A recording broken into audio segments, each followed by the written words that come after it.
اصل ذمہ دار آپ کس کو سمجھتے ہیں؟ اصل ذمہ دار پاکستان کی ملٹری اسٹیبلشمنٹ ہے،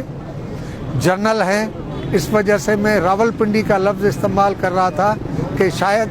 آپ اس کو اس طرح نہ رکھ سکیں، لیکن اس کے ذمہ دار پاکستانی جنرل ہیں جنہوں نے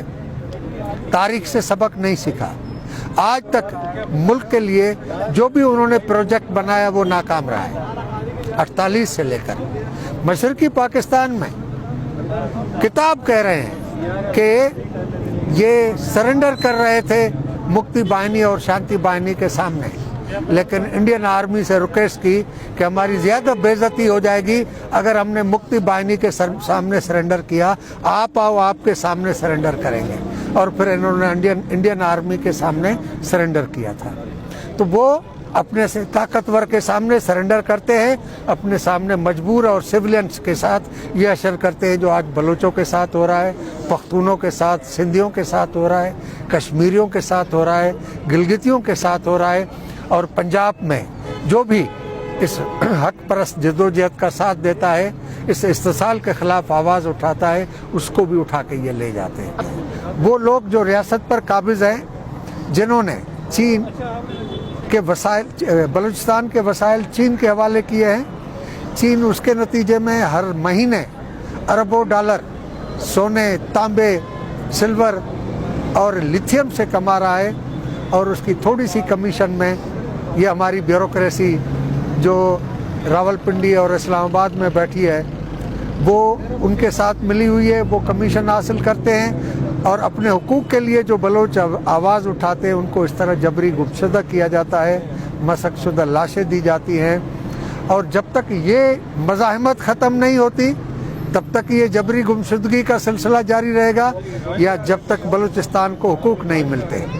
اب یہ لوگ اپنے حقوق چھوڑنے کے لیے تیار نہیں ہیں۔ اگر یہ معاملہ کیسے ختم ہوگا؟ آج سے نہیں، کئی سالوں سے چل رہے ہیں، اس طرح کے پروٹیسٹ بھی کیے جاتے ہیں، احتجاج بھی، دھرنے بھی، لیکن اس کے باوجود بھی یہ معاملات نہیں رک رہے، کس طرح یہ؟ میں نے پہلے بھی گزارش کی، میں دوبارہ رپیٹ کروں گا کہ پاکستانی ریاست پر قابض اس ٹولے سے جب تک ریاست آزاد نہیں کرائی جاتی،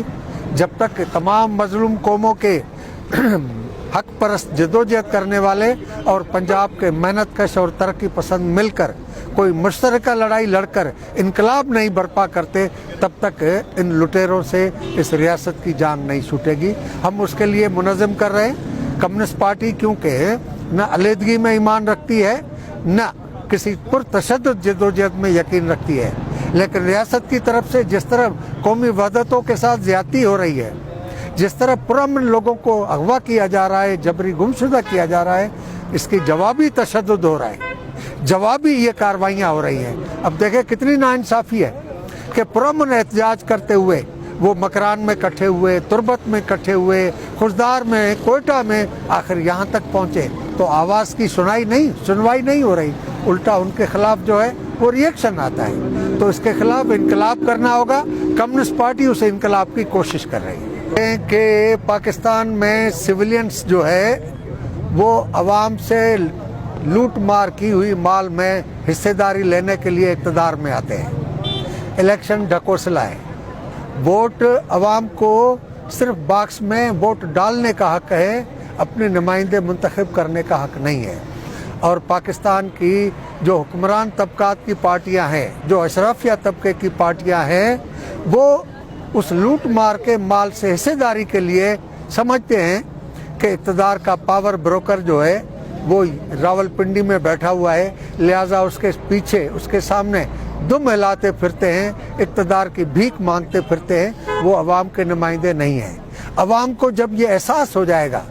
عوام کو جب یہ محسوس ہوگا کہ اس اشرافیہ سے نہ نظام تبدیل ہوگا، نہ عوام کی خوشحالی ہوگی، نہ ملک قرضوں سے نجات حاصل کر سکے گا، تو اس ملک کے اندر انقلابی قوتوں کا ساتھ دے گی۔ ڈاکٹر صاحب، ہم نے دیکھا کہ جب سے یہ بلوچ ان مائیں بہنوں کے اوپر تشدد ہو رہا تھا، لاٹھی چارج ہو رہا تھا، تو تب تو کوئی سیاسی رہنما نہیں آیا، تو آج ہم دیکھ رہے ہیں کافی دنوں سے دن رات تانتا بندھا ہوا ہے، تو ہر سیاسی پارٹی اپنا یہ ووٹ کی خاطر، آپ بھی اسی ووٹ کی خاطر آئے ہیں یا ان کی ہمدردی کی وجہ سے؟ ہماری party communist party of Pakistan ہے۔ کمیونسٹ پارٹی آف پاکستان یہ سمجھتی ہے کہ ملک کے اندر انتخابات کا عمل جو ہے وہ اشرافیہ طبقے کی ملک کے اندر عوام سے لوٹ مار کیے ہوئے مال کی حصے داری اور حصہ پتی کے لیے سیاست ہے۔ کمیونسٹ پارٹی اس سیاست میں یقین نہیں رکھتی۔ کمیونسٹ پارٹی عوام کو منظم کر کے انقلابی اتھل پتھل کے ذریعے نظام تبدیل کرنا چاہتی ہے۔ ہماری لڑائی نظام کو تبدیل کرنے کے لیے ہے۔ باقی یہاں جو یہ لوگ آ رہے ہیں وہ تھوڑا سا اپنا شرم چھپانے کے لیے آ رہے ہیں، لیکن عوام کے نہ وہ نمائندے ہیں نہ عوام کی نمائندگی کے لیے آ رہے ہیں۔ اور بلوچستان میں تو خصوصی طور پر ان کو پتہ ہے کہ جنرل اپنی مرضی سے کبھی باپ بناتے ہیں، کبھی بیٹا بناتے ہیں، کبھی کسی کو حکومت دیتے ہیں، کبھی کسی کو۔ کمیونسٹ پارٹی یہ سمجھتی ہے کہ عوام کی انقلابی اتھل پتھل سے نظام تبدیل کرنے کی ضرورت ہے۔ اس ووٹ کے نظام سے ملک کے اندر کوئی تبدیلی نہیں آئے گی۔ یہ سوال کہ ان کے ساتھ یہ کب تک ہوتا رہے گا، تو یہ تب تک اس ملک میں مظلوم قومی وحدتوں کے ساتھ ہوتا رہے گا جب تک مفاد پرست ٹولہ اقتدار پر قابض ہوگا، جو عوام کے نمائندہ نہیں ہیں، عوام کے ملازم ہیں، عوام کی ٹیکس سے تنخواہ لیتے ہیں اور ریاست پر قبضہ کیا ہوا ہے اور ان کو کسی چیز کی پرواہ نہیں۔